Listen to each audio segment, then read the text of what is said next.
SFIയും ASFും പരസ്പര പരിഹാസത്തിൽ ഏർപ്പെടുന്ന സമയമാണിത്. കഴിഞ്ഞ ദിവസം നമ്മളത് കേട്ടതാണ്. ഇപ്പോൾ ASFിനെ അങ്ങേയറ്റം പരിഹസിക്കുകയാണ് SFI.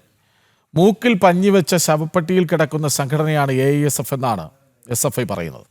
ഇപ്പോൾ മാളത്തിൽ നിന്ന് പാമ്പ് തലയിടുന്നത് പോലെ തലവെക്കുകയാണെന്നും SFI സംസ്ഥാന ജോയിന്റ് സെക്രട്ടറി SK ആദർശ് പരിഹസിച്ചു. കാർഷിക സർവകലാശാല VC B അശോകന്റെ വീട്ടിലേക്ക് SFI നടത്തിയ മാർച്ചിലാണ് പരിഹാസം. ഇപ്പോൾ നമ്മുടെ കേരളത്തിനകത്തെ ചില സമരങ്ങൾക്കകത്ത് വന്നുകൊണ്ട് ശവപ്പെട്ടിയിൽ ആണിയടിച്ച് മൂക്കിൽ പഞ്ഞു വെച്ച് കിടന്ന ഒരു സംഘടന ASF ഇങ്ങനെ മൂക്കിൽ പഞ്ഞു വെച്ച് പെട്ടിക്കകത്ത് കിടന്ന ASF ഇങ്ങനെ പാമ്പ് മാളത്തിൽ നിന്ന് പുറത്തേക്ക് തലയിട്ട് നോക്കും പോലെ ഇങ്ങ് പുറത്തേക്ക് വന്നിട്ട് SFIയെ വിമർശിക്കാൻ വേണ്ടി തയ്യാറാവുകയാണ്. പ്രിയപ്പെട്ട ASFകാരോട് ഞങ്ങൾക്ക് ചോദിക്കാറുള്ളത്, കാർഷിക സർവകലാശാലക്കകത്ത് വിദ്യാർത്ഥികൾ 3 ഇരട്ടിയും 4 ഇരട്ടിയും ഫീസ് വർധനവ് ഇങ്ങനെ ഉണ്ടായിക്കൊണ്ടിരുന്നപ്പോ ഈ കേരളത്തിനകത്ത് ഒരു സമരം പോലും എടുക്കാൻ, ആ ആസ്ഥാനത്തേക്ക് ഒന്ന് മുദ്രാവാക്യം വിളിക്കാൻ തയ്യാറാകാത്ത സംഘടനയുടെ പേരാണ് ASF. വിവരങ്ങളുമായി ദിസ്ന സുരേഷ് ഒപ്പം ചേരുന്നു. ദിസ്ന, ഇത് വല്ലാത്ത പരിഹാസമായി പോയി. അതായത് ASF ചിത്രത്തിലേ ഇല്ല, എത്രയോ കാലമായി എന്ന് അധിക്ഷേപിച്ച് അപമാനിച്ച് പറയുകയാണ് SFI, അല്ലേ?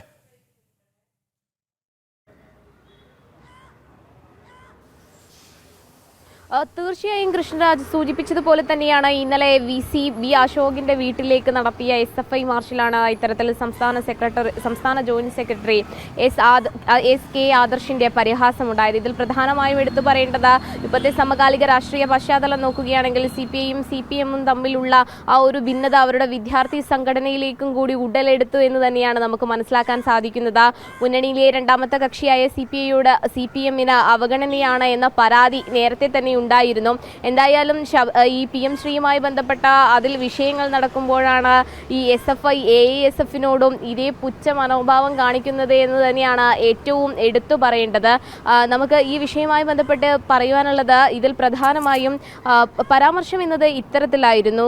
ഈ മാളത്തിൽ നിന്ന് പാമ്പ് തലയിടുന്നത് പോലെ തല പൊക്കുകയാണ് ASF എന്നൊരു പരാമർശമാണ് SFIയുടെ ഭാഗത്ത് നിന്ന് ഉണ്ടായത് എന്ന് തന്നെയാണ്.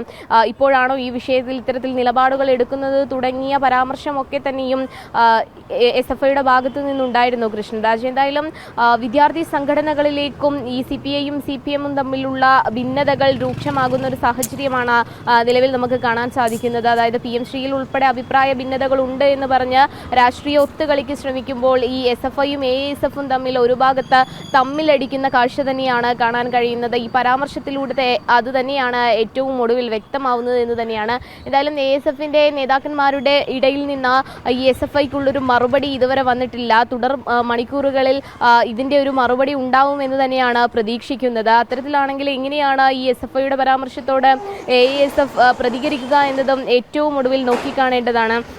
നമുക്കറിയാം, ഈ PM ശ്രീ വിഷയവുമായി ബന്ധപ്പെട്ട രാഷ്ട്രീയ പോർക്കളത്തിൽ ഇവർ തമ്മിലടിക്കുമ്പോഴും അത് ശബരിമല കൊള്ളയിൽ ഉൾപ്പെടെ മുതിർന്ന നേതാക്കന്മാരെ അല്ലെങ്കിൽ അതായത് ഈ പരിഹാസത്തിന് പല അർത്ഥങ്ങളുണ്ട്. ASF എന്ന പ്രസ്ഥാനം അപ്പാടെ ഇല്ലാതായി കഴിഞ്ഞു കേരളത്തിലെ ക്യാമ്പസുകളിൽ നിന്ന്. നിങ്ങൾ പറച്ചിൽ മാത്രമേ ഉള്ളൂ. അപ്പോൾ എന്തെങ്കിലും വിവാദ വിഷയം വരുമ്പോൾ ഒന്ന് തലയിട്ട് നോക്കുന്നു എന്നതിനപ്പുറം വിദ്യാർത്ഥികളുടെ അവകാശങ്ങൾക്ക് വേണ്ടി പോരാടാൻ നിങ്ങൾക്ക് കെൽപ്പില്ല എന്ന് പറയാനുള്ള ശ്രമമാണ്. പക്ഷെ മറുവശത്ത് CPM CPI നാടകം എന്ന പോലെ എല്ലാ തട്ടിലും അത് ഉണ്ട് എന്ന്, ഞങ്ങൾ തമ്മിൽ തർക്കത്തിലാണ്, ഞങ്ങൾ തമ്മിൽ പ്രശ്നത്തിലാണ് എന്ന് ബോധ്യപ്പെടുത്താനുള്ള ഒരു ശ്രമത്തിൻ്റെ ഭാഗമായി നമ്മൾ ഈ വിദ്യാർത്ഥി സംഘടനകളുടെ പരിഹാസങ്ങളെയും കാണേണ്ടി വരില്ലേ?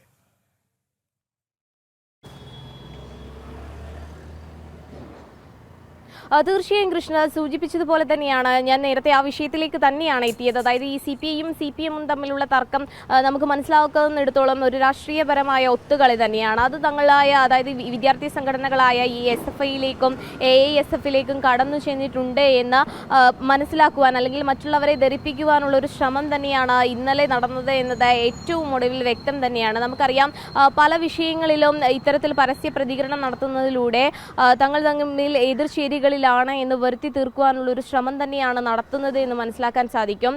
അതോടൊപ്പം തന്നെ ഈ വിഷയവുമായി ബന്ധപ്പെട്ട്, ഈ ശബരിമല കൊള്ളയിലെ പ്രധാനപ്പെട്ട വിഷയവുമായി ബന്ധപ്പെട്ട അതിൽ നിന്നും ശ്രദ്ധ കേന്ദ്രീകരിക്കുവാനുള്ള ഒരു ശ്രമം തന്നെയാണ് ഈ CPIയും CPMും നടത്തുന്നത്. അതോടൊപ്പം തന്നെ അവരുടെ വിദ്യാർത്ഥി സംഘടനകളും ഇത് ഏറ്റെടുക്കുന്നു എന്ന് വരുത്തി തീർക്കുവാനുള്ള ഒരു ശ്രമം. നമുക്കറിയാം, ആദ്യ കാലഘട്ടത്തിൽ ABVP എന്ന വിദ്യാർത്ഥി സംഘടനയെ വലിയ രീതിയിൽ വിമർശിച്ചിരുന്നു ഈ PM ശ്രീയുമായി ബന്ധപ്പെട്ട്. പക്ഷേ PM ശ്രീ വിഷയത്തിൽ ഉൾപ്പെടെ പോരാടിയ ഏക വിദ്യാർത്ഥി സംഘടന എന്നത് ABVP ആയിരുന്നു എന്നും ABVPയുടെ സമര പോരാട്ടങ്ങളാണ് PM ശ്രീയിലേക്ക് ഒപ്പുവെക്കുന്നത് എത്തിച്ചതെന്നും നമുക്ക് മനസ്സിലാക്കാൻ സാധിക്കുന്നു. കോൺഗ്രസ് ഉൾപ്പെടെ ഇന്നലെ OJ ജനീഷ് ഉൾപ്പെടെ യൂത്ത് കോൺഗ്രസിന്റെ OJ ജനീഷ് ഉൾപ്പെടെ വാർത്താ സമ്മേളനം നടത്തിയപ്പോൾ ആദ്യഘട്ടത്തിൽ പറഞ്ഞതും അത് തന്നെയാണ്. അതായത് ഇത്തരത്തിൽ പല വിദ്യാർത്ഥി സംഘടനകളും, അതായത് ഒരു പരാമർശമാണെങ്കിൽ കൂടിയും ABVPയെ പ്രത്യക്ഷത്തിൽ അംഗീകരിക്കുകയാണ് കോൺഗ്രസ് ഉൾപ്പെടെ ചെയ്തിട്ടുള്ളത് എന്ന് തന്നെയാണ് ഏറ്റവും എടുത്തു പറയേണ്ടത്. എന്തായാലും ഈ CPIയിലെയും CPMന്റെയും ഒത്തുകളി രാഷ്ട്രീയം വിദ്യാർത്ഥി സംഘടനകൾ കൂടി ഏറ്റെടുക്കുകയാണ്. യുവജന പ്രസ്ഥാനങ്ങൾക്കിടയിലൂടെയും അത്തരത്തിൽ തങ്ങൾ വലിയ രീതിയിൽ വഴക്കിലാണ്, അല്ലെങ്കിൽ ഭിന്നാഭിപ്രായം ഉണ്ടെന്ന് വരുത്തി തീർത്തുകൊണ്ട് പുതിയൊരു രാഷ്ട്രീയ നാടകത്തിലേക്ക് കടക്കുകയാണ് ഈ CPIയും CPMും എന്ന് തന്നെയാണ് നമുക്ക് മനസ്സിലാക്കാൻ സാധിക്കുന്നത്. പ്രധാനമായും SFIയും AESFും ഇത്തരത്തിൽ, അതായത് പൊതുനിരത്തിൽ ഇത്തരത്തിൽ പരസ്പരം പോരടിക്കുമ്പോൾ ഈ CPIയിലെയും CPMിലെയും ഭിന്നതകൾ വിദ്യാർത്ഥി സംഘടനകളെ കൂടി ബാധിച്ചു എന്ന് വരുത്തി തീർക്കുവാനുള്ള ഒരു ശ്രമത്തിലേക്ക് തന്നെയാണ് ഇത് കൊണ്ടെത്തിക്കുന്നത് എന്ന് നമുക്ക് മനസ്സിലാക്കാൻ സാധിക്കും. കൃഷ്ണരാജ്, ശരി. ASFനെ SFI പരിഹസിക്കുന്നു. മൂക്കിൽ പഞ്ഞിവെച്ച് ശവപ്പെട്ടിയിൽ കിടക്കുന്ന സംഘടനയാണ് ASF എന്നാണ് ആക്ഷേപം. പക്ഷേ ഇതൊക്കെ നമ്മുടെ CPM CPI ഒത്തുകളിയുടെ താഴെത്തട്ടിലേക്കുള്ള വരവ് എന്ന നിലയ്ക്ക് മാത്രം നമ്മൾ കണ്ടാൽ മതി എന്നാണ് മനസ്സിലാക്കുന്നത്. വിവരങ്ങൾ നൽകുകയായിരുന്നു ദിസ്ന സുരേഷ്.